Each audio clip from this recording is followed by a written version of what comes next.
मोहतरमा का कहना है कि मैं एक रेस्टोरेंट पे काम करती थी और वो हर रोज रेस्टोरेंट पे आया करता था, लेकिन एक अजीब बात, वो घंटों चुपचाप रेस्टोरेंट पे बैठा रहता, ना कोई किसी से बात करता और ना ही कोई ऑर्डर करता।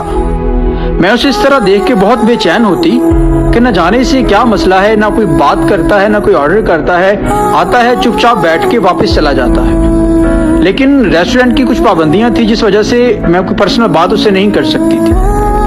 लेकिन एक दिन ऐसा हुआ कि वो रेस्टोरेंट पे नहीं आया। मैं बहुत बेचैन हुई और मैं सोचने लगी कि न जाने क्या हुआ है कि वो आया क्यों नहीं, ऐसा ना हो कि वो वापस आए ही ना। लेकिन खैर अगले दिन वो आ गया। मैंने इधर उधर नजर दौड़ाई तो मैनेजर थोड़ा दूर था, तो मैं उसके पास गई। ऑर्डर के बहाने मैंने उससे पूछा कि तुम कल क्यों नहीं आए थे। उसने मुस्कुरा के आगे से जवाब दिया, कहने लगा कि कल मेरी तबीयत खराब थी, इस वजह से मैं नहीं आया था। तो इतने में मैनेजर का इशारा हुआ कि वापस काउंटर पे चले जाओ।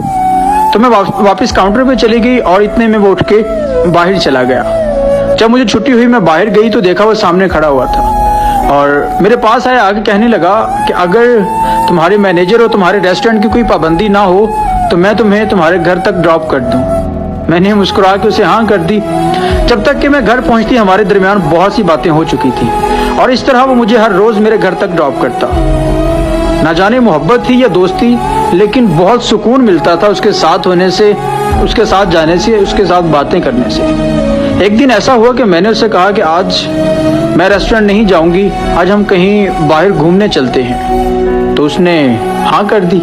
उस दिन मैं बहुत खुश थी और तैयार होके मैं जहाँ से उसने मुझे पिक करना था वहाँ जाके मैं खड़ी हो गई और मैं 5 घंटे से उसका मुसलसल इंतजार कर रही थी और बार बार उसे कॉल्स कर रही थी, लेकिन वो मेरी कॉल अटेंड नहीं कर रहा था।